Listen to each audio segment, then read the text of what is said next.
A força do agro Brasil que dá certo. O preço da carne não para de subir. Vamos entender o motivo. Maurício Palma Nogueira é engenheiro agrônomo, diretor da Atenagro e coordenador do Rally da Pecuária. Seja muito bem-vindo, Maurício. Obrigado, Joyce. É sempre um prazer estar aqui com vocês. O mercado da carne no Brasil tem passado por diversas mudanças nos últimos anos, resultando em um aumento no preço de mercado. Por que, Maurício, que o preço da carne subiu tanto? Joyce, nós temos vários fatores que ocorreram juntos nos últimos anos, né? A gente conhece muito o ciclo pecuário, é muito estudado, né? Então, um período que os preços caem, aí começa a bater fêmeas demais, né? Depois falta bezerro, eles sobem. Mas a gente tem um ciclo de longo prazo na pecuária. A gente avançou o Brasil todo com pecuária, nós criamos um rebanho muito grande, um estoque muito grande de animais erados, quer dizer, animais mais velhos, né? E esse estoque, do final da década de 90 até 2015, 2018, ele vem sendo reduzido. E isso teve uma aceleração muito grande nos últimos anos com ganho de produtividade. Então, o mercado se adequou à demanda. E aí, logo depois da pandemia, né, junto com a pandemia, teve a peste suína africana, a China começou a comprar muito. Naquele momento, o preço da carne deu um salto muito grande no Brasil. Depois ele caiu, e caiu muito, né? Nós tivemos a carne contribuindo para o controle da inflação e, nesse momento, ele volta a subir. Na verdade, ele está se recuperando os valores que ele estava lá em 2023, em meados de 2022. Ele começa a voltar àqueles patamares. O Brasil atingiu um recorde na produção e no abate em 2024. É consequência do que você colocou aqui? Exatamente, Joyce, é consequência. A gente vem num ganho tecnológico, né? A hora que a gente tem esse estímulo todo, com que o preço subiu, né? E subiu bastante entre 2018 e 2022, o produtor se estimulou muito. Então, nós tivemos uma melhoria muito grande nos níveis de produtividade da cria, que é a produção de bezerro. Criamos um rebanho mais otimizado, quer dizer, ele gira mais rápido, a gente coloca o animal, ele vai ser produzido em menos tempo e com maior peso, né? Então, nós aumentamos muito o desfrute do rebanho nesse período. Em 2024, nós colhemos tudo isso. Então, nós batemos recorde de produção, recorde de exportação, recorde de disponibilidade interna e outro que nós não estamos comentando muito, porque esse número ainda precisa ser confirmado, a hora que tiver o número do rebanho, é que também batemos recorde de formalidade no mercado. O menor registro de mercado informal que nós já tivemos foi em 2024. Mas esse bate recordes, não teria que melhorar o preço? Melhorou. Os preços melhoraram muito de 2022 até 2024, até meados do ano, os preços caíram 16%, na verdade caíram em um ano e ficaram aí em baixa, né? Até se você comparar, Joyce, o preço de 2023 com 2024, 2024 é um preço menor ainda, né, que o de 2023 para o consumidor. O que acontece a partir do segundo semestre, do final do segundo semestre de 2024? A demanda continua firme e a oferta começa a ceder, normal, né? A gente aumentou muito a oferta e agora ela começa a se equilibrar. Então os preços sobem, recuperam esses patamares lá de trás, de 2022, né? Mas a tendência nossa é a gente produzir mais rápido, né? Evitando que o mercado faça igual o que fez entre 2018 e 2022, quando os preços subiram muito e muito rápido, né? Isso não é o que nós estamos esperando nesse momento. A gente até acredita que os preços ainda têm espaço para subir mais um pouco, mas nós provavelmente já andamos toda a alta que tinha que dar nesse período. Você falou aqui do abate do bezerro, da novilha, né, que é o animal mais novo. Isso aí é o futuro da pecuária, né? Sim, inclusive nós estamos com um rebanho bem mais jovem, né? Se a gente pegar a média toda hoje do rebanho, tem uma idade muito menor do que tinha 10, 15 anos atrás. E isso faz com que a gente circule mais. Então, a tendência nossa é a gente abater cada vez mais macho mais novo, como estamos fazendo, e fêmeas mais novas também. Inclusive, uma proporção de fêmeas que não são colocadas para reprodução, Joyce. E hoje, nós temos muita confusão de associar todo o abate de fêmeas com liquidação de matrizes. Não é isso. nós temos uma quantidade de novilhas que não são expostas à reprodução e elas são produzidas para serem abatidas, justamente porque está otimizado, o rebanho está mais equilibrado, então a gente não precisa reservar as mesmas quantidades de fêmeas que a gente tinha que reservar em anos anteriores. Então nós vamos conviver cada vez mais com carne de animal mais jovem, mais bem terminado. Isso aumenta, melhora, né, a produtividade, é uma carne de melhor qualidade, porque parece uma coisa lógica, por que isso só agora? Faltava tecnologia, faltava pesquisa? Não, pesquisa está em campo há muito tempo. A pesquisa envolvendo aí a ciência da pecuária, ela é muito produtiva há muito tempo, né? A gente tem toda essa produção intelectual, produção acadêmica, só que, imagina, Joyce, você está num mercado tentando colocar produtividade numa fazenda de pecuária e compete com aquela liquidação de estoque de longo prazo que eu estava comentando no começo. Então, no começo dos anos 2000, você tinha uma fazenda de alta tecnologia, de repente os preços caíam num patamar que colocava ela em apuro. E para fazer tecnologia, você está de olho na receita. Você tem que gastar um pouco mais, você tem que comprar insumos de qualidade, você tem que ter um orçamento maior na fazenda. Tua busca é a receita maior, né? Então essas fazendas passavam por apuro. Isso atrasou um pouquinho o processo tecnológico da pecuária. Lembra que a pecuária ela foi responsável pela ocupação do Brasil praticamente, né? Nós fizemos muita área de pasto, a mais do que precisava, fizemos muito rebanho, a mais do que precisava. Então até a gente colocar tudo em equilíbrio, isso atrasa esse processo. Agora, as fazendas de ponta estão buscando isso há muitos anos, né? Então nós temos produtores hoje que terminam animais com menos de 18 meses e com mais de 20 arrobas, né, de terminação, que é a ponta aí da pecuária, né? Agora, Maurício, a taxação aí de exportações da produção de carne na Argentina impactaram de que forma aí o Brasil? O que o Brasil pode aprender para evitar problemas no setor? Isso é uma coisa até incrível, Joyce, a gente chegar nessa altura do campeonato discutindo esse assunto ainda, vendo isso aparecer no Executivo, como proposta no Congresso. Seria o maior tiro no pé que a gente conseguiria fazer para os brasileiros. Os argentinos nos mostraram isso há pouco tempo atrás. O Brasil mesmo já fez isso em décadas, né, de inflação alta. O que você faz, que aconteceu na Argentina com a política de retenções? Num primeiro momento, o desmonte da pecuária vai ofertar carne, então aparentemente deu resultado, né? E isso afaga o populismo, né? Eu consegui baixar o preço da carne.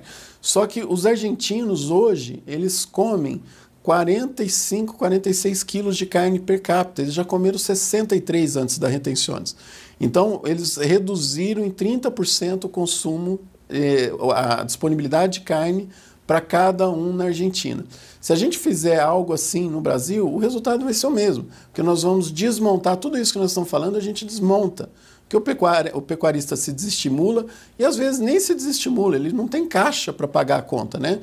O preço cai, despenca e lá na frente nós vamos colher escassez e inflação altíssima, né? Então um risco muito grande, é inacreditável que nessa esfera ainda tenha discussão em torno dessa proposta absurda. Dizem que o inteligente aprende errando, o sábio aprende com o erro dos outros. O Brasil tem a oportunidade aí de ser sábio. Vamos a um rápido intervalo e já voltamos. Maurício, a gente sabe que aí pode ter um impacto socioeconômico, né, se a gente falar em redução de investimento no setor. Sim, a gente teria, primeiro, eu acho que o primeiro impactado seria o cidadão urbano, né, que você tira a produtividade, tira essa balança ótima que o Brasil está entrando, né, esse ciclo virtuoso, né, a carne encarece. Então, o primeiro que vai pagar a conta são as pessoas mais humildes da cidade, que vai ter uma dificuldade muito maior para acessar a carne. E no segundo momento, nós vamos ter o próprio setor se desmontando, né? A gente faz um cálculo, Joyce, que a gente acompanha todo o PIB da pecuária brasileira por indicadores, né? Então, para cada real que entra numa fazenda, circula mais ou menos 5 a 6 reais na economia. Se você tira esse pacote tecnológico da pecuária, essa relação cai. Então significa que tudo que a gente produz de carne vai girar muito menos a economia. Você começa a gerar desemprego nas cidades que são muito focadas em produção, né? Começa a ter piora na qualidade dos empregos, piora nos salários, quer dizer, é uma tragédia, né? E, claro, nós vamos ter um impacto ambiental também, né? Isso acaba refletindo, no fim, na proteção ambiental. Se os supermercados não ajustarem os seus preços, a carne bovina pode perder espaço para outras carnes? Os supermercados eles vão trabalhar com markup de acordo com o tipo de carne. Por exemplo, a carne bovina é o maior markup, né, o sobrepreço que o supermercado coloca, porque, primeiro, os cortes são maiores, tem que ter gente lá trabalhando, né, é mais difícil trabalhar e o consumidor tem aquela vontade. O consumidor tá aprendendo a comprar carne suína, carne de frango embalada do frigorífico, mas a carne bovina ele ainda quer ver ser manipulada, né? O supermercado, então, ele trabalha com esse equilíbrio. O que acontece quando a carne sobe? O supermercado vai aumentando mais lentamente, mas ele continua aumentando. Então, hoje, o preço da carne ao frigorífico, ao produtor, está caindo e no supermercado subindo um pouquinho. O inverso é verdadeiro, né? Se o preço sobe muito, Joyce, em relação a outras proteínas, a frango principalmente, você vai ter a substituição. Então, o consumidor passa a ir mais no frango, deixa a carne bovina e ele derruba o preço da carne bovina, porque ele para de comprar, então traz o mercado para baixo. Claro que tem todo um equilíbrio, né? Quanto que a gente exporta, quanto que fica no mercado interno. Você tem a diferença entre os frigoríficos, aqueles que têm um equilíbrio bom entre mercado internacional e mercado interno, aqueles que estão só no mercado interno. Então você tem uma dificuldade muito grande para precificar a carne, mas isso acontece sim. Se o preço estiver muito acima das outras proteínas, o consumidor substitui. E é uma coisa engraçada, né, que não segue o ritmo. Preço alto para o consumidor não significa preço alto também para o produtor, né? Nem sempre, né? Nem sempre. Existe sim uma correlação positiva, mas ela reflete lentamente. Inclusive, a gente trabalha muito essas questões de cálculo de markup, Joyce, que é a diferença de preço. Se os supermercados tivessem conseguido imprimir nos últimos anos a mesma eficiência que o setor produtivo conseguiu colocar em termos de redução de margens, a gente teria a carne mais barata hoje para o consumidor, sem sacrificar a indústria e o produtor, né? O produtor e a indústria recebendo a mesma coisa, né? E o varejo circulando um pouquinho mais rápido essa carne com uma margem um pouco menor.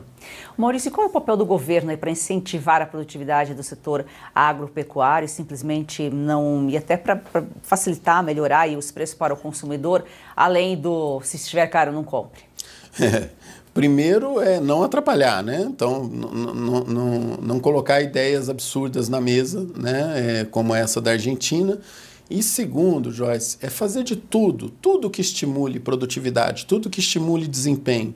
Então, melhorar a infraestrutura, melhorar questões burocráticas, facilitar a vida de quem produz é a melhor forma. Só que, claro, né, se você toma uma decisão hoje, vai demorar um pouquinho para colher, porque até mudar tudo isso, né?